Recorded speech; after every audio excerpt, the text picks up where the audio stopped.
উস্তাদ যে কামটা দিয়া যাইলো মানে কামটা তো ওইতাছে না। কালকে আবার অনুষ্ঠান, কি করতাম? চালাক করে কাম কাজ করা লাগবো, ডেকোরেশনেরও ফোন দেওয়া লাগবো।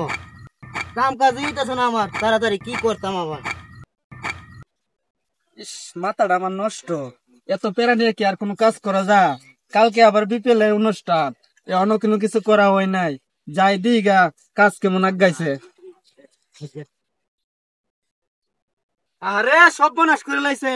অনেক জিনিস তো করছত না, কালকে আবার অনুষ্ঠান। হ্যাঁ উস্তাদ, তাড়াতাড়ি তো করতেছি উস্তাদ। তুই আমার কচু করতেছ। কালকে আমার প্রোগ্রাম, কত হাজার হাজার লোক ইনভাইট করছি। কালকে এরা আইবো, অনেক স্টেজের কামে চাচ্ছত না।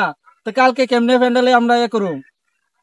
উস্তাদ আর কেমনে তাড়াতাড়ি করুম? আপনি তো দেখতে আছেন আমি যে কাজ করতেছি। কর মানে আরো তাড়াতাড়ি কর। 3,70,00,000 টাকা ইনভাইট করছি শিল্পীটারে, আর তুই অনেক স্টেজের কিছু করছত না। তাড়াতাড়ি কর, আজকে দিনের ভিতরে আমার স্টেজ কমপ্লিট করতে হইব। তাড়াতাড়ি কর, আমি যাইগা। আমি আচ্ছা আইতাছি। উস্তাদ, আপনি যান, আমি করতেছি, আপনি কোনো টেনশন করেন না, আমি কাজ করতেছি ভালো করে। যান আপনি। আজকে দিনের ভিতরে কমপ্লিট চাই আমি। এই বেটা, শুনতেছি 31শে ডিসেম্বর বিপিএল এর অনুষ্ঠান উপলক্ষে একটা বড় আয়োজন করছে। এটা কি তুই শুনছ? আয় বেটা, শুনতেছি বিরাট বড় অনুষ্ঠান হইব। পাকিস্তান থেকে শিল্পী আনবো, ফতেহ আলী খান। হ, পাকিস্তান থেকে শিল্পী আনবো বলে। এই যে ফেসবুকও ঢুকছি, ঢুকে দিয়ে ফুলা মানে ফেসবুক তুলফার করে লেছে। 3,70,00,000 টাকা দিব বলে শিল্পী রে বেটা। হ্যাঁ কি কস? শিল্পী রে 3,70,00,000 টাকা দিব? হ বেটা, 3,70,00,000 টাকা দিব। আর গানের শিল্পীরা 3,70,00,000 টাকা দিব। আর হুজুররা ইসলামের কথা কয়া ওয়াজ কইরা 1 লাখ 1.5 লাখ টাকা নিলে মানুষের কষ্ট লাগে থাকা। ও, কথা তো ঠিক হই। হুজুর আরো ধর্ম ব্যবসায়ী ক।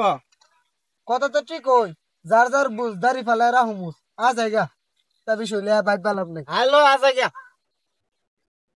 শিল্পী আনে চিনফু দিতে দেয়, হুজুর আর এসে দিতে না। 1 লাখ 1.5 লাখ টাকা জায়গা। ওই যে 3 কোটি দামের ফতেহ আলী খান আইব, আদিত গাইগা। বিষয়টা খুব মজা হইব। এ ভাই, কি হয়েছে ভাই? চালাক করে কই না, আমার আবার কাম আছে। বেড়া কাম দিয়ে গেছে আমারে, আমার বসে। কাম তো থাকবই, কেন বলি শিল্পী আইব পাকিস্তানের ফতেহ আলী খান। আপনি তো ঠিকই শুনছেন ভাই, শিল্পী তো আইবই, ফতেহ আলী খান আইব পাকিস্তান থেকে। 3,70,00,000 টাকা দা ভাড়া করে আনতেছে। 3,70,00,000 টাকা তো শিল্পী আনবই। হুজুররা রে 20,000 30,000 50,000 1 লাখ টাকা দিলে কষ্ট লাগে দেখা। আর 3,70,00,000 টাকা শিল্পী আনবো, বিপিএল এর উদ্দেশ্য করে শিল্পী আনবো। বিপিএল এর কাপড়ের দাম কত রে? বিপিএল এর কাপড়ের দাম হইতো 2 কোটি টাকা। আর শিল্পী আনবো 3,70,00,000 টাকা দা নোংরামি করবার লাগি। আর হুজুররা রে 1 লাখ 1.5 লাখ টাকা দিতে পারে না, কষ্ট লাগে দেখা। এটাই তুমি নিয়ম। কি করবেন ভাই, আমি তো কামলা মানুষ, আমারও কইলে তো কাম হইতো না। আর আপনি তো কথাটা ঠিকই কইছুন। আর হে হইলো কামলা মানুষ, হে রে কইলে কোন লাভ হইব? হের মাজন রে দরন লাগবো। যাইগা খেললে কথা কই করুম জায়গা। হুজুরের 1 লাখ 1.5 লাখ টাকা দিলে কষ্ট লাগে দেখা। আর হুজুরের ধর্ম ব্যবসায়ী কত থাকো।